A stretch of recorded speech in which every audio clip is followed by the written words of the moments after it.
Welcome to special analysis. నేను రమా మండవ. ఈరోజు అనాలిసిస్లో భాగంగా మనం తీసుకోబోతున్న టాపిక్ ఏంటంటే గంట ఎందుకు సైలెంట్ అయ్యారు అని చెప్పి కూడా మనం ఒక టైటిల్ కాయిన్ చేయడం జరిగింది.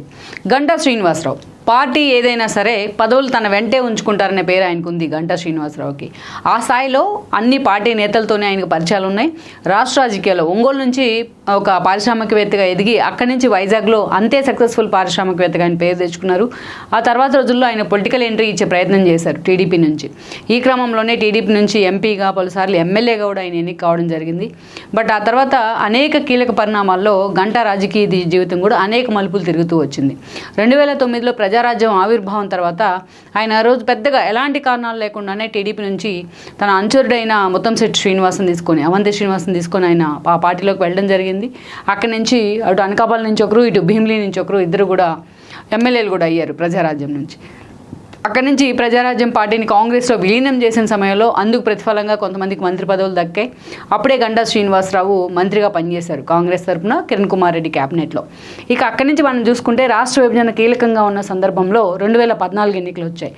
ఆ 14 ఎన్నికల కంటే ముందు గంటా శ్రీనివాసరావు ఆ రోజు మళ్ళీ తిరిగి టీడీపీలోకి వచ్చే ప్రయత్నం చేశారు. 14 ఎన్నికల్లో పూర్తి స్థాయిలో తన సహచరుడైన అవంతి శ్రీనివాసన్ కూడా తీసుకొచ్చారు ఆయన తనతో పాటు. ఈ క్రమంలోనే ఆ రోజు మరోసారి టీడీపీ నుంచి ఆయన ఎమ్మెల్యేగా గెలవడం జరిగింది. తన క్లోజ్ అనుచరుడు ఎవరైతే ఉన్నారో అవంతి శ్రీనివాస్ ఆయన ఎంపీగా గెలిచారు. దెన్ ఆ ఎన్నికల్లో ఆయన భీమిలి నుంచే గెలిచారు గంటా శ్రీనివాస్. అక్కడి నుంచి మనం చూసుకుంటే చంద్రబాబు నాయుడు క్యాబినెట్లో మరోసారి ఆయన మంత్రి కూడా కావడం జరిగింది. అలా 14 నుంచి 19 వరకు కూడా చంద్రబాబు నాయుడు క్యాబినెట్లో మంత్రిగా పనిచేశారు. సో అటు కాంగ్రెస్లో అయినా సరే పార్టీ ఏదైనా సరే పదవులు మాత్రం ఆయన వెన్నంటే ఉంటాయనే పేరు తెచ్చుకున్నారు. ఆ స్థాయిలో ప్రకాశం జిల్లా నుంచి వచ్చి కూడా ఉత్తరాంధ్ర రాజకీయాల్లో ఎస్పెషల్లీ వైజాగ్ రాజకీయాల్లో ఒక కీలక నేతగా ఎదుగుతూ వచ్చారు గంటా శ్రీనివాస్. ఇక అక్కడి నుంచి తీసుకున్నట్లయితే 19 ఎన్నికలకు ముందు కూడా అనేక రకాలుగా ఆఫర్ వచ్చింది ఆయనకు. వైఎస్ఆర్సీపీ వైపు నుంచి, జనసేన వైపు నుంచి. అయినప్పటికీ అనేక రకాల ప్రచారం జరిగినా దట్టు ఆయనకి ప్రజారాజ్యంలో ఒక ఎక్స్పీరియన్స్గా కారణంగా అటు చిరంజీవి ఫ్యామిలీతో కూడా సత్సంబంధాలు ఉన్నాయి. అయినా సరే గంటా శ్రీనివాస్ మాత్రం అటు జనసేన వైపు కానీ ఇటు వైఎస్ఆర్సీపీ వైపు కానీ మొగ్గు చూపలేదు. బట్ ఆయన సన్నిహితుడైన అవంతి శ్రీనివాస్ మాత్రం వైఎస్ఆర్సీపీలోకి వెళ్ళడం జరిగింది. వేరే 19 ఎన్నికలు వచ్చాయి. అవంతి భీమిలి నుంచి పోటీ చేస్తే ఆ ఎన్నికల్లో మనం చూసినట్లయితే గంటా శ్రీనివాసరావు నార్త్ నుంచి పోటీ చేయడం జరిగింది. ఆ టైంలో వైఎస్ఆర్సీపీ పూర్తి స్థాయిలో క్లీన్ స్వీప్ చేసిన ఆ ఎన్నికల్లో సైతం గంటా శ్రీనివాస్ నార్త్ నుంచి ఎమ్మెల్యేగా గెలిచారు. అటు తన సహచరుడైన అవంతి శ్రీనివాస్ మంత్రిమండలిలో సభ్యుడు కావడం జరిగింది. జగన్మోహన్ రెడ్డి ఆయనకు క్యాబినెట్ మినిస్ట్రీ ఆఫర్ చేయడం జరిగింది. 2.5 తర్వాత అవంతి మీద వచ్చిన ఆరోపణల కారణంగా ఆయన తీసి పక్కన పెట్టారు. అది వేరే విషయం అయినప్పటికీ బట్ గంటా మాత్రం ఇక టీడీపీ గెలిచిన తర్వాత పార్టీలో ఎక్కడ ఆయన యాక్టివ్గా లేరన్న విమర్శలు వచ్చాయి. ఒక దశలో ఆయన చిరంజీవితోని, మరొక దశలో పవన్ కళ్యాణ్తోని ఒక క్లోజ్ అసోసియేషన్ మెయింటైన్ చేస్తున్న పరిస్థితుల్లో ఒక దశలో ఆయన జనసేనలోకి వెళ్ళబోతున్నారు అనేది చాలా సీరియస్గా ప్రచారం జరిగింది.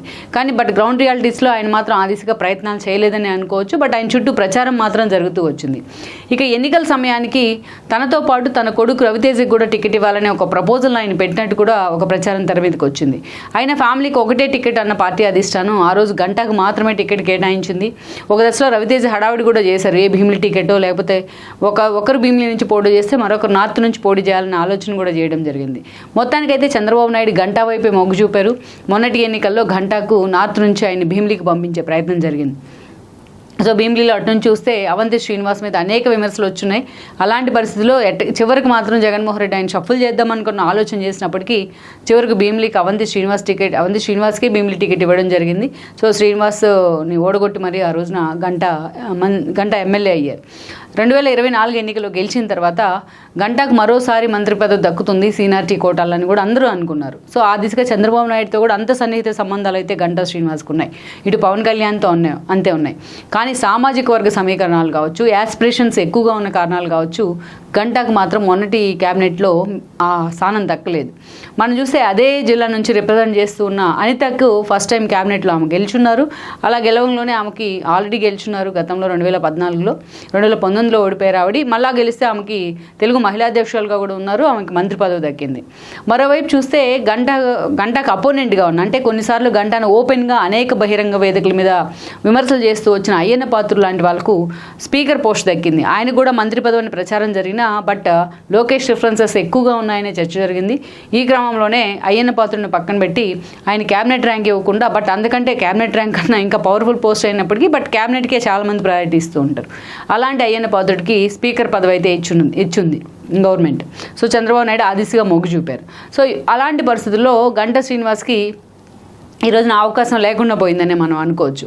దట్టు ఇంకా ఇక్కడ ఒక క్యాలిక్యులేటెడ్ ఈక్వేషన్ ఏంటంటే, అయ్యన్న పాత్రుడు చివరి వరకు కూడా చాలా సందర్భాల్లో గంటా ఎక్కడ యాక్టివ్ లేకుండా, పార్టీలో ఎక్కడ పార్టీని పట్టించుకోకుండా 3-4 ఏళ్ళు గడుపుతూ వచ్చారు. అలాంటి గంటాకు మంత్రి పదవులు ఎందుకు, అలాంటి వాళ్ళని మళ్ళీ దగ్గర తీయటం ఎందుకు, అలాంటి వాళ్ళకి టికెట్ల కేటాయింపులు ఎందుకు అంటూ ఆయన బహిరంగంగానే చాలాసార్లు సవాల్ చేశారు అయ్యన్న పాత్రుడు లాంటి వాళ్ళు, చంద్రబాబు నాయుడు ముందే ఓపెన్ ఫోరమ్స్లో కూడా.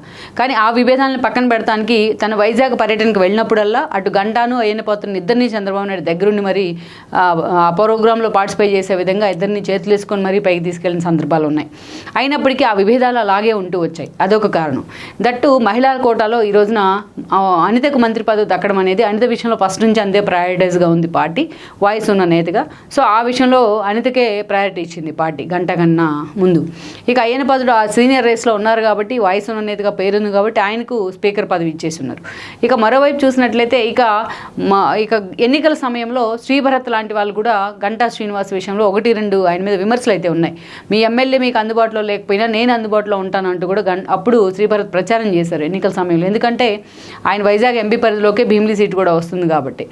సో అలాంటి పరిస్థితుల్లో అలా గంటా శ్రీనివాస్ మీద ఆ ఒక్క విమర్శ అయితే ఉంది. ఆ విషయంలో మాత్రం వాళ్ళిద్దరికి మధ్య డిఫరెన్సెస్ ఉన్న ఆయన వాదన ఉంది. అలా ఇంకొక యాంగిల్ కావచ్చు మైట్ బి ఆయన పక్కన పెడడానికి. అదేవిధంగా చూసినట్లయితే అదే జిల్లాకు చెందిన పల్లా శ్రీనివాస్కు సామాజిక వర్గ సమీకరణ యాదవ్ కమ్యూనిటీ ఆయనకు ఈసారి పార్టీ అధ్యక్ష పదవి దక్కింది. ఏకంగా ఆయన గ్రాటిట్యూడ్ని గుర్తుపెట్టుకున్నారు చంద్రబాబు నాయుడు. వైజాగ్ స్టీల్ ప్లాంట్ ప్రైవేటీకరణ కావచ్చు, ఇలాంటి విషయాల్లో పల్లా శ్రీనివాసరావు సీనియారిటీ కావచ్చు, ఆయనకు పార్టీ అధ్యక్ష బాధ్యతలు అయితే కట్టబెట్టారు చంద్రబాబు నాయుడు. గాజువాక నుంచి గెలిచారు ఆయన మొన్నటి ఎన్నికల్లో. సో అలాగే చూసుకున్నట్లయితే అనేక ఇక శ్రీభరత్ లాంటి వాళ్ళు ఎంపీగా ఉన్నారు. మరోవైపు చూస్తే అక్కడి నుంచి 4 టైమ్స్ గెలిచిన ఎవరైతే వెలగపూడి రామకృష్ణ బాబు ఉన్నారో అలాంటి వాళ్ళకే ఈసారి మంత్రి పదవులు దక్కలేదు. సామాజిక వర్గ సమీకరణాలు కావచ్చు, మిగతా విషయాలు కావచ్చు. ఇక అందుకే ఇలాంటి ఈక్వేషన్స్లో భాగంగానే గంటాన్ని పక్కన పెట్టాల్సి వచ్చింది. అదేవిధంగా చూస్తే కొంతాల రామకృష్ణ గెలిచినప్పటికీ జనసేన నుంచి ఆయనకు మంత్రి పదవి దక్కలేదు ఎక్స్పెక్ట్ చేసిన సీనియారిటీ కోటాలో. సో అందుకని ఈ రోజున చూస్తే గంటా శ్రీనివాస్ని పక్కన పెడతానికి అనేక కారణాలు అయితే ఉన్నాయి. అయితే ప్రభుత్వం ఏర్పడిన వెంటనే కూడా రిషికొండకు రిపోర్టర్స్ అందరినీ తీసుకెళ్లి, ఛానల్స్ని తీసుకెళ్లి జగన్మోహన్ రెడ్డి బండారం మొత్తాన్ని గంటా లాంటి వాళ్ళు బయటపెట్టే ప్రయత్నం చేశారు. సో గంట హవా మళ్ళీ స్టార్ట్ అయింది అని కూడా అందరూ అనుకున్నప్పటికీ బట్ మంత్రి పదవి విషయంలో కావచ్చు, మిగతా విషయంలో గంటాని పక్కన పెట్టిన తీరు కావచ్చు, ఆయన పూర్తి స్థాయిలో అంతకుముందులాగా యాక్టివ్ తరహాలో లేరనేది ఆయన అంచనాల్లోనే జరుగుతున్న చర్చ. అవసరమైనప్పుడు మాత్రమే గంట హడావిడి చేస్తుంటారనేది ఆయన ప్రత్యర్థులు, సొంత పార్టీలోని ప్రత్యర్థులు అంటున్న మాట. బట్ కారణాలు ఏవైనప్పటికీ గంట పూర్తి స్థాయి మౌనంగా ఉండడం అనేది మాత్రం నిజంగానే వైజాగ్లో ఎస్పెషల్లీ ఉత్తరాంధ్ర రాజకీయాల్లో చాలా సీరియస్గా హాట్ టాపిక్ అయిన అంశం అనుకోవచ్చు. ఈ వీడియో మీకు నచ్చినట్లయితే please share, like and subscribe R24 Telugu.